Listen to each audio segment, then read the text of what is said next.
The Argentine Agency for Access to Public Information said on Tuesday that it has opened an inquiry into Worldcoin to determine the legitimacy of its data gathering methods in Argentina. The AAIP specified that it will examine the security measures put in place to protect the privacy of Worldcoin users in Argentina. The procedure of scanning numerous people's face and irises in exchange for payment at various locations in Buenos Aires City and the provinces of Buenos Aires, Cordoba, Mendoza, and Rio Negro, according to the agency, has gained public attention in recent weeks. The AAIP states that an organization like Worldcoin is required to register with the AAIP, provide information on its data processing policy, and specify the reason for collecting sensitive data as well as the time period for which such data would be retained. The agency also requests information on the security and confidentiality procedures used to protect personal data. The AAIP did not vouch for Worldcoin's compliance with the requirements. Worldcoin said in a statement that the project complies with all laws and regulations governing the processing of personal data in the markets where Worldcoin is available, including but not limited to Argentina's Personal Data Protection Act 25.326. Several countries have lately begun to investigate Worldcoin. The Worldcoin activities were put on hold by Kenya's Ministry of the Interior last week. On Saturday, Worldcoin's Nairobi warehouse was searched by Kenyan police, who seized records and equipments.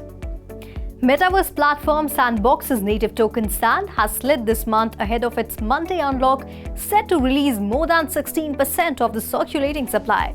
However, 60 million Sand tokens were transferred out of the multi-sig Sandbox Genesis smart contract 1 week ago, according to block explorer Etherscan, a sign the unlock had already begun.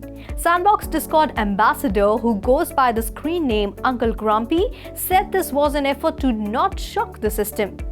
Token unlocks typically bearish for the price inject previously frozen liquidity into the market with scheduled issuances offered to project insiders and investors. Monday's unlock will see over 332 million Sand tokens, roughly $133 million, enter into the open market.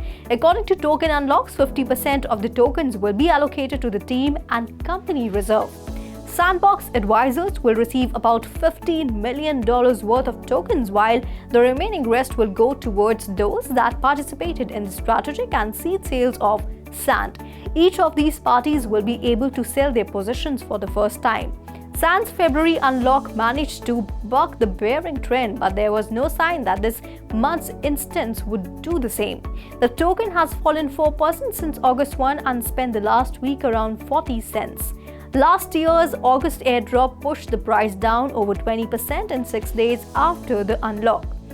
Just because there are token unlocks, it does not mean the tokens are immediately flooding the market, said Uncle Grumpy in a Discord conversation.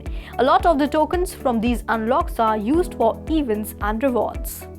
Crypto exchange Bittrex settled charges of offering US investors access to unregistered securities on Thursday, agreeing to pay a $24 million fine within 2 months of filing a liquidation plan for the exchange. The SEC sued Bittrex, which filed for bankruptcy in May earlier this year, saying it is simultaneously operated a securities exchange, broker and clearinghouse without registering as any of these things with the regulator.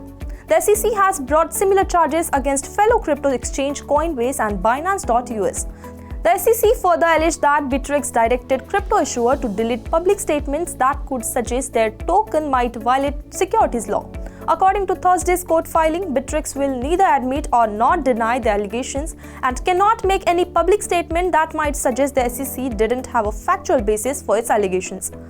Of the total $24 million fine, $14.4 million consists of disgorgement, $4 million in prejudgment interest on that disgorgement, and $5.6 million in civil money penalties. Bittrex has until 90 days after its liquidation plan is effected to pay the SEC, though the regulator may seek court judgment if it has not paid its fees and penalties by March 1st of next year. That's all in today's special segment. For more such updates, watch 3.0TV or log on to our website www.3worldstv.io or scan the QR code to know more. Thank you.